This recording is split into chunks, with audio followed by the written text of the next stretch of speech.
Chennai speed news. 78 வயது முதியவருக்கு உலகின் மிக அதிக சிக்கலான இதய பிரச்சினைக்கு தீர்வு வழங்கி ஆழ்வார்பேட்டை காவிரி மருத்துவமனை சாதனை. சென்னை ஆழ்வார்பேட்டையில் உள்ள காவிரி மருத்துவமனை 78 வயதான ஒரு முதிய நோயாளிக்கு உலகின் மிக அரிதான மற்றும் சிக்கலான இதய சிகிச்சையை வெற்றிகரமாக செய்திருக்கிறது. ஏற்கனவே 2 முறை மாற்றப்பட்ட இதய வால்வுக்குள் மீண்டும் ஒரு முறை வால்வு மற்றும் இச்சிகிச்சை அதிநவீன மருத்துவ தொழில்நுட்பத்தை பயன்படுத்தி சிறப்பான பலனை தந்திருக்கிறது. இந்த நோயாளிக்கு தீவிரமான அயார்டிக் ஸ்டெனோசிஸ் எனும் இதய வால்வு சுருக்க பிரச்சினை இருந்தது.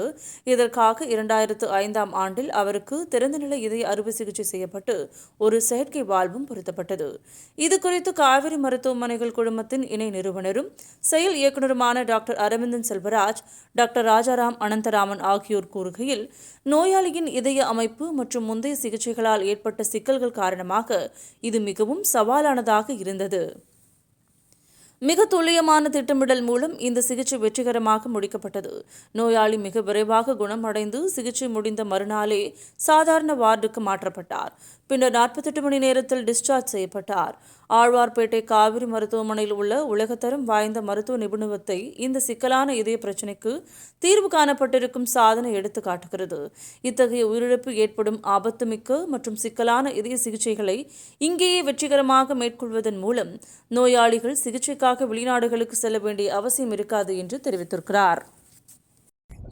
சர்ஜரி ஓப்பன் சர்ஜரி வழியா மாற்றணும், அப்படி இல்லாட்டி லாஸ்ட் ஒரு 20 இயர்ஸாக கால் வழியாக போயிட்டு டிரான்ஸ்கேத்தேட்டர் வேல்வுன்னு சொல்லியிருக்கு. அது மாற்றும் போது அந்த பேஷண்ட் சிவியர் அயார்டிக் ஸ்டெனோசிஸ் எதுவுமே ட்ரீட்மெண்ட் கொடுக்கலன்னா இறக்கிறதுக்கு வாய்ப்பு 2 வருஷத்துல 100%, ஒரு வருஷத்துல 50%.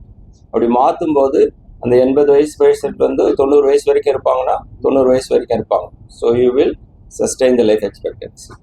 இப்போ இந்த பர்டிகுலர் பேஷண்ட் என்னன்னாக்கா, இவருக்கு அந்த அயோட்டிக் ஸ்டெனோசிஸ் 2005 டயக்னோஸ் பண்ணி surgical aortic valve replacement open surgery வழியாக ஒரு வால்வ் மாற்றிருந்தாங்க. இந்த வால்வ் வந்து 14 வருஷம் இட் லாஸ்டட். அது when it failed in 2019, அடுத்த சர்ஜரி பண்ணுறது ரிஸ்க் அதிகம்னு சொல்லி கால் வழியாக போயிட்டு டிரான்ஸ்கேத்தேட்டர் வால்வ் பொருத்தியிருந்தாங்க. அது வந்து பலூன் எக்ஸ்பேண்டபிள்னு சொல்கிறது, அந்த வால்வுக்குள்ளே இந்த வால்வ் பொருத்தியிருந்தாங்க.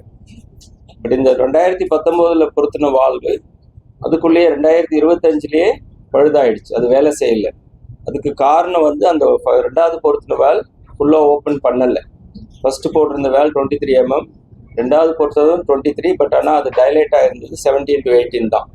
ஸோ அதனால அந்த வால் லீஃப்லெட்ஸ்ன்னு சொல்கிறது, உள்ளே இருக்கிற கதவுங்க சரியாக ஓப்பன் பண்ணாமல் அர்லி டீஜெனரேஷன் வித்தின் 4 இயர்ஸே அது ஃபெயில் ஆகிடுச்சு. இப்போ இவங்களுக்கு திரும்ப ஆப்ரேஷன் பண்ணுறது ரிஸ்க் வந்து 20% வாய்ப்பு ஆப்ரேஷன் போது இறக்கிறதுக்கு.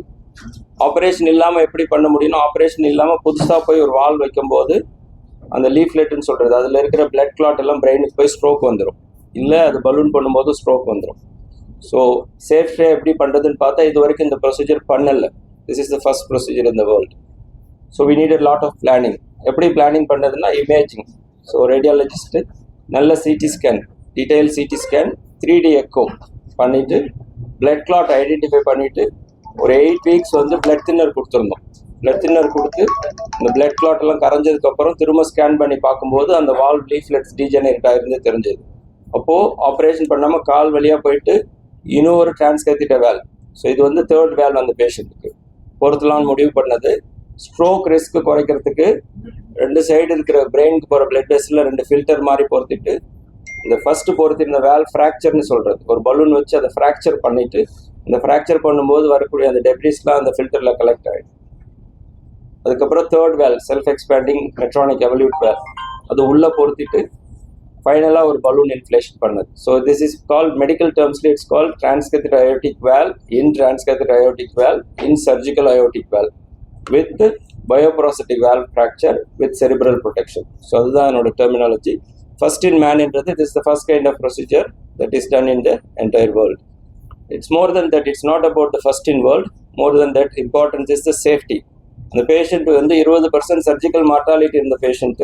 Procedure பண்ணப்பறம் within 12 hours extubated, completely awake.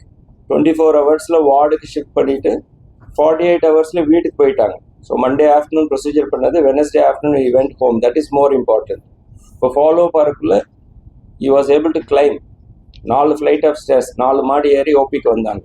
So மூச்சு விட முடியாமல் இருந்தவங்க இப்போது 4 மாடி ஏறி வர்ற அளவுக்கு இம்ப்ரூவ் ஆகிருக்கு. Echo completely normal. ஸோ இந்த மாதிரி ஒரு காம்ப்ளெக்ஸ் ப்ரொசீஜர் சேஃபாக பண்ணுறதுக்கு காரணம் காவேரி ஹாஸ்பிட்டலில் we have the hybrid cath lab. அதில் சர்ஜரியும் பண்ண முடியும் அண்ட் இந்த இன்டர்வென்ஷன் ப்ரொசீஜரும் பண்ண முடியும். That is the first hybrid cath lab in the whole country when it was installed. Second thing, we have a very, very good experienced team. That is a structural heart team. Myself, Dr. Sundar, Dr. Manohar, Dr. Srikumar, and also surgical team, Dr. Raghuram sir, senior surgeon, Dr. Anbarasu and Dr. Arun Kumar. Along with that, cardiac radiologist, specific cardiac radiologist, Dr. Asu. So when you have an entire team and vascular surgeon, Dr. Shekhar sir. So when you have such experienced team with support of the hospital, we are able to provide a safe outcome for such high-risk procedures. Without that, the second valve was a my valve. That is from Merrill company, from indigenous. The third valve nama potrukku the Medtronic valve. It's an imported valve. But this failure is not due to the valve. It's because of the suboptimal procedure. So we need good optimization. That's why the procedure volumes and good centers, high expert centers is important. Thank you, Doctor. Thank you.